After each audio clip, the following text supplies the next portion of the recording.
The Israelis say that they are under the threats of the Arab countries to destroy Israel. That is nonsense. The Arab countries are under the threats of Israel to be destroyed. Præsident Jamaal Abdel-Nasser, trods talrige anslag, den leder, der har været længst ved magten i noget mellemøstligt land. Siden midten af 50'erne har han altså ikke blot været Egyptens leder, men også førstemanden i hele den arabiske verden. Og han har gang på gang spillet en afgørende rolle på den internationale politiske scene. Han er omstridt som få. For nogle er han den store reformator, bannerføreren i kampen mod indlandsk og udenlandsk undertrykkelse. For andre er han urostifteren, manden, der forhindrer fred i Mellemøsten. Vi befinder os i øjeblikket i Cuba-paladset i Kairo. Det er præsidentens officielle arbejdsplads. Og her ved siden af mig er han manden, der har været centrum i Mellemøsten i 18 år. Mr. President, in a recent interview, the Israeli Premier Golda Meir said that there are nobody else in the world except the Arab leaders who wants to destroy another people. The Israeli propaganda has also often claimed that. Do you want to destroy Israel and the Jews? Well, the Israeli leaders always say that about the Arabs. But you can have a look about all my speeches for the last 18 years. Nothing was said in these speeches about something like that. All what we wanted, the rights of the peoples of Palestine, who were expelled completely out of their land, deprived of their properties. These were 1 million. Now, of course, after the occupation of the Arab territories by the Israeli army, we want the withdrawal of the occupied forces from our territory. Let's say the Israeli forces. But you have said formally that Israel was an artificial state, and also that it didn't have a natural sovereignty. Is that correct? Nothing was said. On which conditions are you willing to conclude peace with Israel? Well, we have agreed about the implementation of the United Nations resolution of November 67. And these are the conditions. From our point of view, we want the complete withdrawal of the Israeli forces from the occupied Arab territories in Egypt, Jordan, and Syria. Then, according also to the United Nations resolution, the rights of the Arabs of Palestine, that is the resettlement of the refugees or compensation, as it was said in the United Nations resolutions. Well, the other parts, arrangements for peace, we agreed about that. The right of each country to live, the integrity, the recognized and secured boundaries, the right of Israel in the navigation in Suez Canal and the Gulf of Aqaba. Are you willing to establish diplomatic relations with Israel if Israel withdraws and a solution is found to the Palestinian problem? Well, of course, we cannot say something about if now, because, you know, we have now bitterness. Our people are killed every day. We are subjected to attacks. Our cities were subjected to attacks. Our children were subjected to attacks by the Israeli airplanes. So I don't think it is the time now to speak about diplomatic relations. Do you think the possibilities for peaceful settlement are bright now? No, I don't think so. Because the Israelis are not really aiming for peace. They aim for expansion. The leaders of Israel have stated, nearly all of them, their objectives and their views, their ambitions. They want to have Jerusalem, Beit Lahem, Hebron, Gaza areas, parts from Sinai. Well, there will be either peace or expansion. The Israelis have offered the Arabs peace, but they want direct negotiations first. I know that Your Excellency has formally said that you would not participate in direct negotiation, but will you participate in indirect negotiations? Well, what is really the Yaring mission hearing mission was indirect negotiation, was to talk with us and talk with Israel. This was the United Nations resolution. We could not at all sit with the Israelis while they occupy our land and talk and negotiate, because the Israelis will be in the position of strength. Well, you were occupied during the Second World War, and well, anyone of your country can ask himself, is it possible, or was it possible to sit with the Nazis when they were occupying your territories and negotiate, and about what they negotiate? Now they say that they want peace and they want negotiations, but Jerusalem is not for negotiations. Bethlehem is not for negotiation. Hebron is not for negotiation. Sharm el-Sheikh in Sinai is not for negotiation. Gaza is not for negotiation. So if we go for negotiation, we'll go to surrender. Within which borders are you willing to recognize the state of Israel? The borders before the 67 war? Yes, the borders where the Israelis were on the 4th of June 1967. Would you welcome a resumption of the Yaring mission today? Yes, but Yaring has asked us many questions. We answered all his questions clearly. But the Israelis refused to accept the resolution, refused to implement the Security Council resolution, and there was no answer from them. They said that they are ready to negotiate with the Arabs without any previous conditions. Mr. President, would you accept a kind of Rhodes talks in order to solve the present crisis? You know, we accepted what was stated in the Security Council resolution. A representative of the Secretary General of the United Nations. I don't know why they mention now Rhodes, and they insist about Rhodes. So does this mean that you will not accept Rhodes talks? Yes, we don't accept what they say, a system like Rhodes talks. There has been a lot of rumors that Dr. Nahum Goldman was invited to Cairo. Was he invited? No, there was nothing of that sort. Would you be willing to meet him if he turned up here? Well, he said lately he don't represent the government. There is no agreement between him and the majority of the government, and we haven't thought about that. Do you think it would be useful at all to meet Mr. Goldman, or have some views representing the Israeli side? We know what was said by him. He criticized the Israeli government because they insist about the continuation of the occupation of the Arab territories, but the government, the Prime Minister, said that they don't agree about his ideas and he don't represent at all the government of Israel. Have you any contacts with Israel? No. Not at all? None at all. Mr. President, why won't Egypt accept a ceasefire? Why? Why won't Egypt accept a ceasefire? You know, we accepted the ceasefire after the aggression during June 1967. But in fact, there was no ceasefire. And you can have a look about the news from that time until now. The Israelis declared many times that they bombarded our refineries in Suez.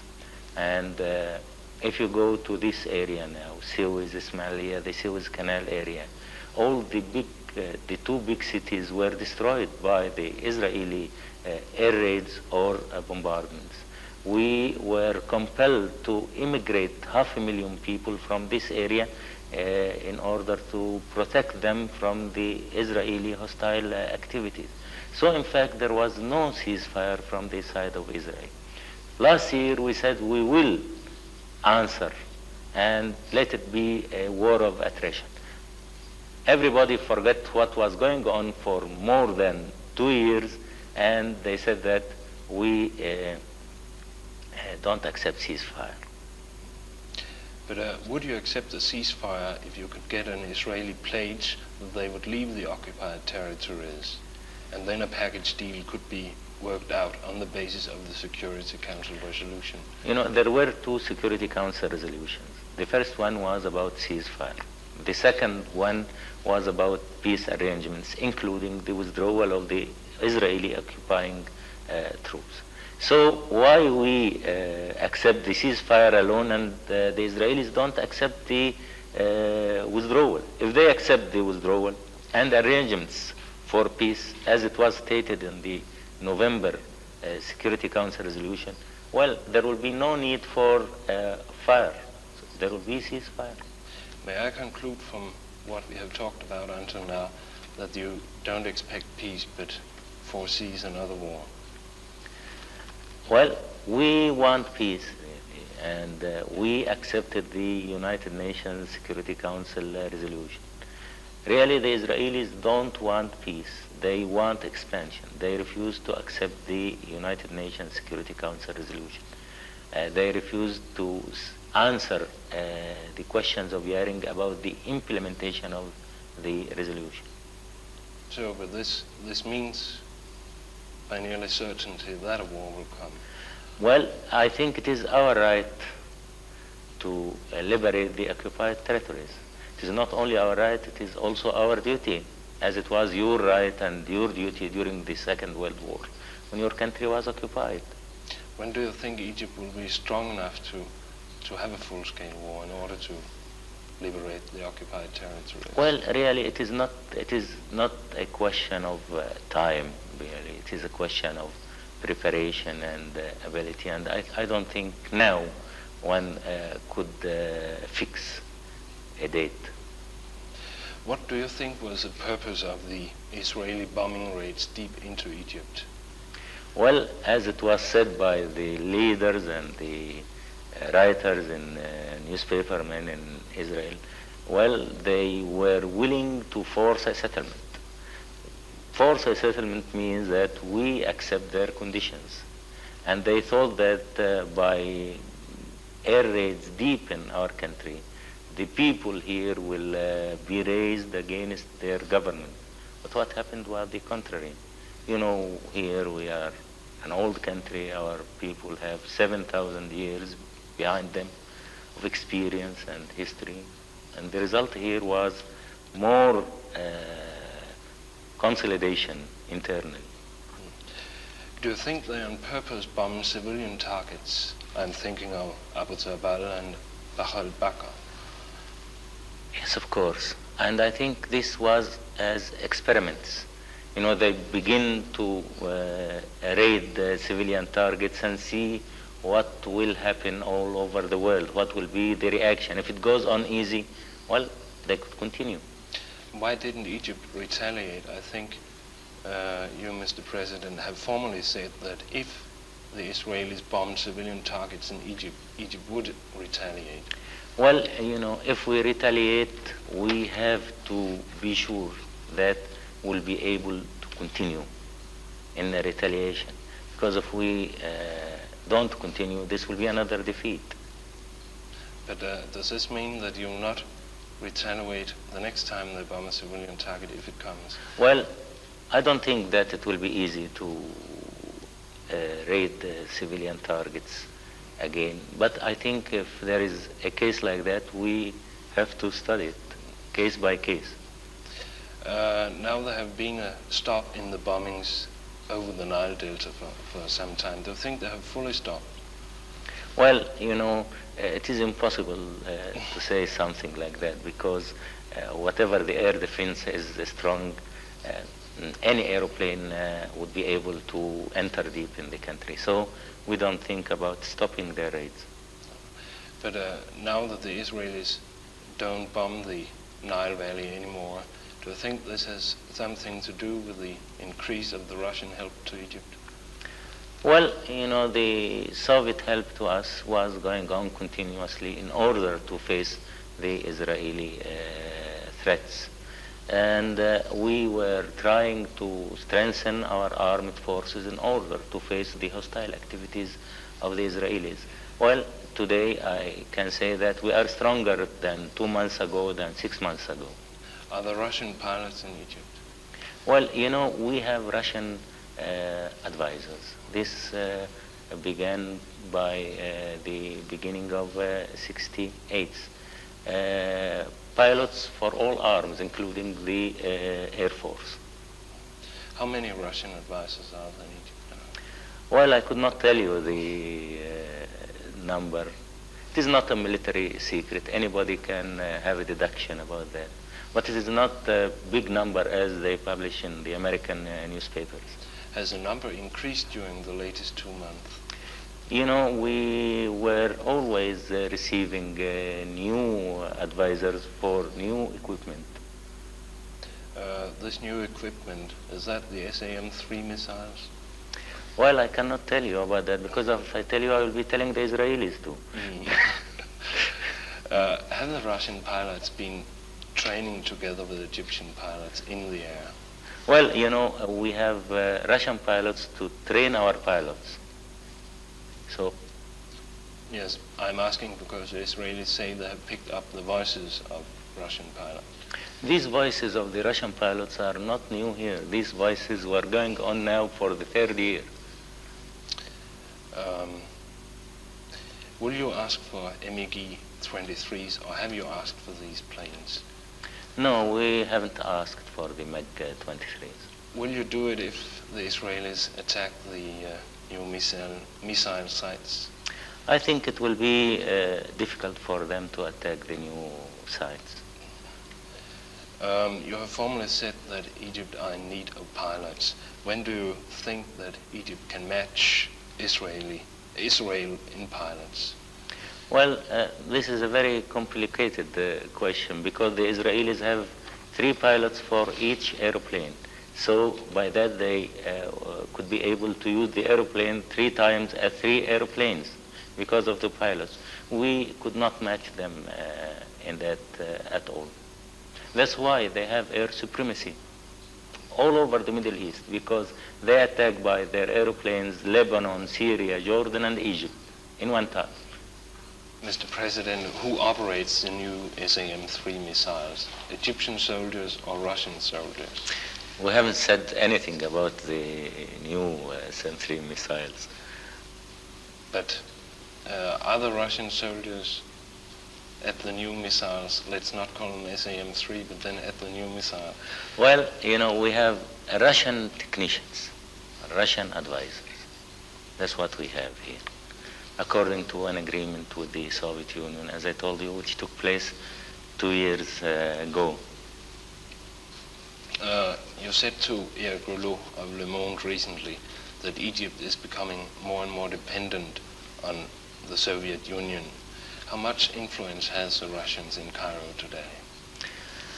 Well, something was said about the Sovietization of Egypt, influence of Cairo. There is no pressure from the Soviet Union.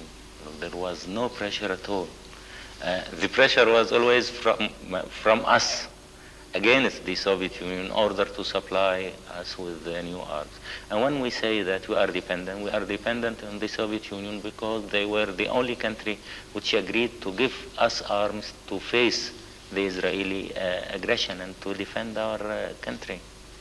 But that means that you're not at all politically dependent on the Russians. No, we are not dependent on them politically. And they don't ask them, and they don't ask us anything politically. But don't they try to give you advice? You know, we ask them to give us advice. That's why we have their advisors with us here in the army. You know, after the defeat of 67, we realized that the Israelis were equipped with the new equipment which we didn't have by that time. So we were in need of the Soviet advisors to help us to have new equipment for our army and to train our troops. Do you agree with the Soviet Union in every political matter? Are there a unity of opinions? Between us and the Yes. Well, against colonialism, of course, we have the same ideas. Well, about the social systems, we are different, of course. They are a communist country. We are trying to be a socialist country. But what about the attitude toward solving the Middle Eastern problems? The attitude of whom? Of the Soviet Union. Well, of course, as you know, and it is well known that the Soviets don't agree about giving up any piece of the land to the aggressors. In your May Day speech recently, you said that U.S. relations will be destroyed for decades, if not centuries, if the U.S. don't persuade Israel to leave the occupied territories or stop the help. Do you contemplate any specific actions? Well, I want to tell you why I have said so. I have said so because the United States have supplied Israel with a big number of aeroplanes to be used against us. This means that they support Israel to continue occupying our territory. So we are not only facing the Israelis, we are facing the Israelis and the Americans behind them. The Americans because of their political support, because of their economical support, and because of their military supplies. So when they speak about balance of power in this area, they mean the complete supremacy of the Israelis and the right of the Israelis to raid our cities. So if the United States continue supplying Israel with phantoms and with bombers to attack us, we have to take some action in connection with that. Which actions? Well, we have no plans for that. We don't have detailed plans. We are consulting the other Arab countries and studying the whole question, and we are waiting the answer of the United States. The biggest U.S. interests in the Middle East are the oil. Yes. Do you think an oil boycott would be a mean? It is not only the oil, but their being here is also big interest. Has Mr. Nixon replied to your appeal? No, there was no answer. They said that they are studying it. If the U.S. continues to help Israel with military means, for instance, Phantoms, the Skyhawks, will you then ask the Soviet Union for more weapons? Well, of course, we don't have any other solution. We have to defend our country. May I change to the 4 power talks about solving the Middle Eastern crisis? Would you accept a solution if they found one? Well, of course, this solution depends about our rights to regain our occupied territory and the rights of the Arabs of Palestine. But if there was a solution, and for instance Egypt and Jordan agreed to it, what about the Syrians, for instance, and the Palestinians? Well, really it will depend on the nature of the solution. But Syria has not accepted the Security Council resolution. Yes, because they thought from the beginning that the Israelis will not accept the resolution. They were right in their point of view. But the Palestinians say that they will not accept the state of Israel. Yeah, they said that they will not accept state based on Judaism, on racial discrimination. And that's why they say that they want a democratic country for all religions. But the Israelis won't give up their state based on Judaism. So the Palestinians will have to continue the fight for... Yes, but the Palestinians, according to the United Nations Security Council resolutions, they have the right to return back to their homes and their country. But doesn't this anyway mean if Israel won't accept that the Palestinians will have to continue the fighting?